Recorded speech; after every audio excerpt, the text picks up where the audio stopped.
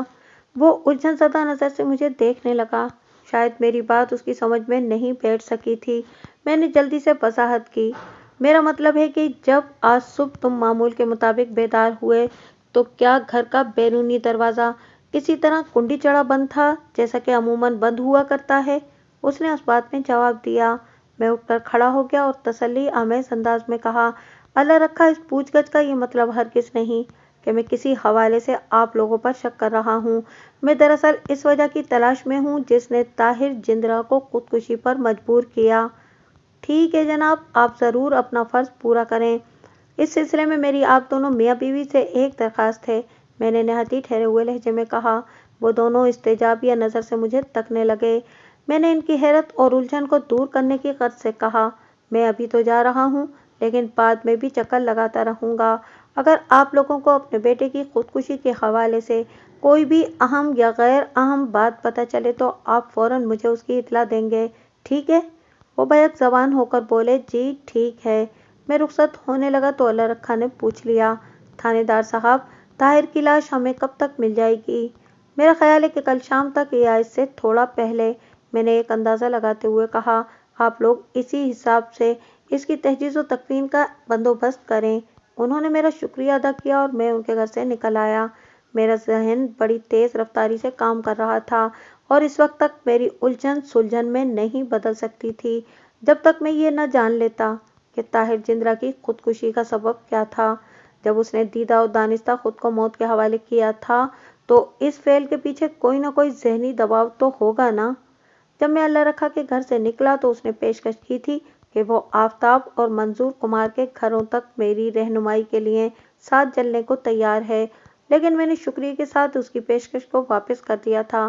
قلعہ معصوم شاہ کوئی بہت بڑا گاؤں نہیں تھا جو مجھے ان دو مذکورہ افراد کے گھر تلاش کرنے میں کسی دقت کا سامنا کرنا پڑتا۔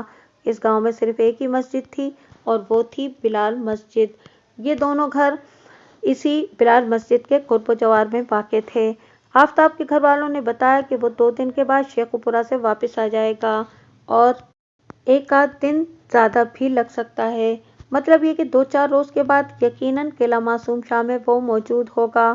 میں ایک گلی گھوم کر منظور حسین کمار کے گھر پہنچ گیا۔ اس دوران میں بارش کا سلسلہ وقفے وقفے سے جاری تھا، کبھی بوندا باندی ہونے لگتی اور کبھی اس میں تیزی آ جاتی۔ یہ تو اچھا ہوا کہ موسم کے تیور دیکھتے ہوئے میں چھتری اپنے ساتھ لے آیا تھا جو اس وقت بہت کام آ رہی تھی۔ دروازہ منظور حسین ہی نے کھولا تھا۔ میں اس کا صورت آشنا تو نہیں تھا لیکن جب بعد میں اس نے اپنا نام بتایا تو تعارف ہو گیا۔ وہ اپنے دروازے پر ایک پولیس والے کو دیکھ کر پریشان نہیں ہوا، شاید وہ اس بات کی توقع کر رہا تھا کہ طاہر جندرا والے معاملے میں اس سے پوچھ گچھ کے لیے پولیس ضرور اس کا دروازہ کھٹکھٹائے گی۔ میرا نام ملک صفدر حیات ہے، میں نے اپنا تعارف کراتے ہوئے کہا۔ میں اس علاقے کا تھانہ انچارج ہوں۔ آئیں جناب، بسم اللہ۔ وہ گھر کے اندر آنے کے لیے راستہ چھوڑتے ہوئے بولا، بیٹھک میں بیٹھ کر بات کرتے ہیں۔ 1 منٹ کے بعد میں منظور حسین کمار کی بیٹھک میں موجود تھا۔ منظور مجھے وہاں بٹھا کر گھر کے اندرونی حصے میں غائب ہو گیا۔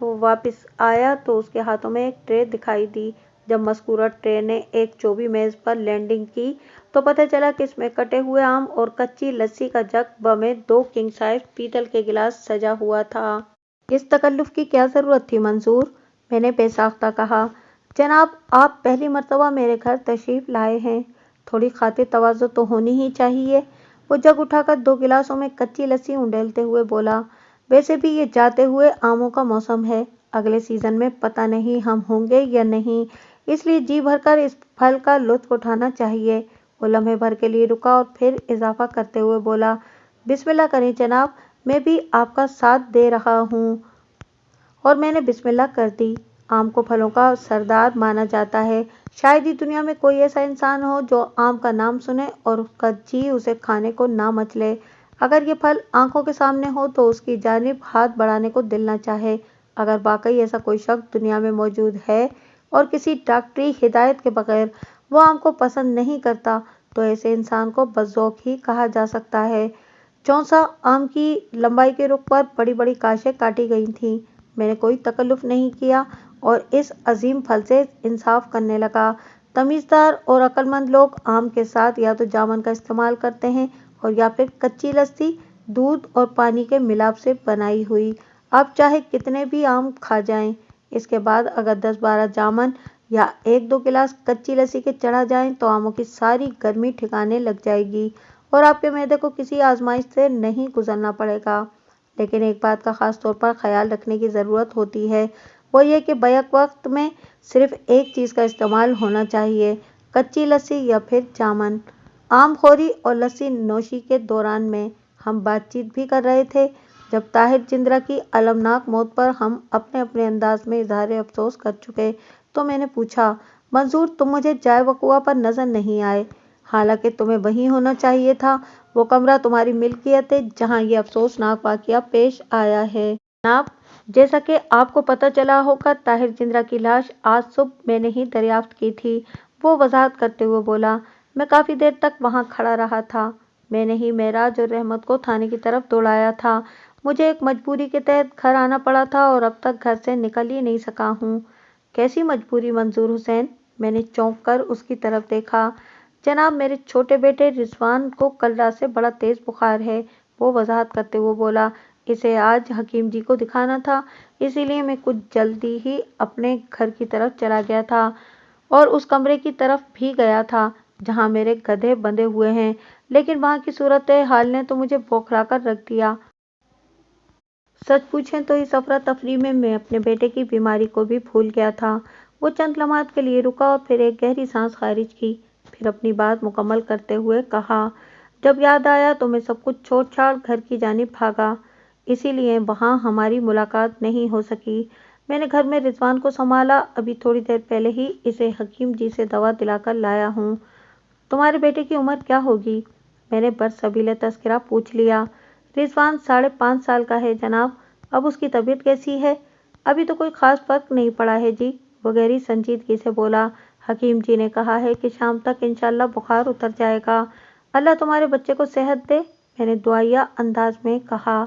جناب، یہ آج کل کے بچے کسی کی سنتے بھی تو نہیں، وہ بیزاری سے بولا۔ لاکھ چیختے چلاتے رہو لیکن مجال ہے کہ جو والدین کی آواز ان کے کانوں تک پہنچے۔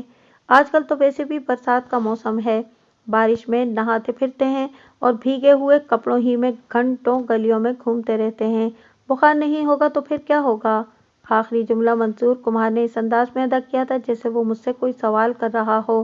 میں نے اس کے جواب میں صرف اتنا کہا، ہاں یہ بات تو ہے منظور حسین۔ میں جلدی منظور حسین کو اصل موضوع کی طرف لے آیا اور پوچھا، یہ تو بتاؤ کہ تم نے کھیتوں کے پاس صرف ایک کمرہ کیوں ڈال رکھا ہے؟ جناب، دراصل وہ میری زمین ہے، اس نے جواب دیا، میں آگے چل کر وہاں اپنے لیے ایک گھر تعمیر کرنے والا ہوں، گاؤں سے تھوڑا ہٹ کر۔ ابھی صرف ایک کمرہ بنایا ہے جو میرے گدھوں کے کام آ رہا ہے، انشاءاللہ بہت جلد آپ اسی زمین پر میرا مکان بھی دیکھیں گے۔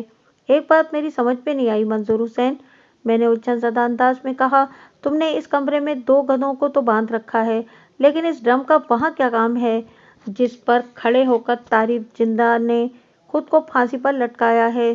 جناب، یہ بات میری بھی سمجھ میں نہیں آئی، وہ متذبذب نظر سے مجھے دیکھتے ہوئے بولا۔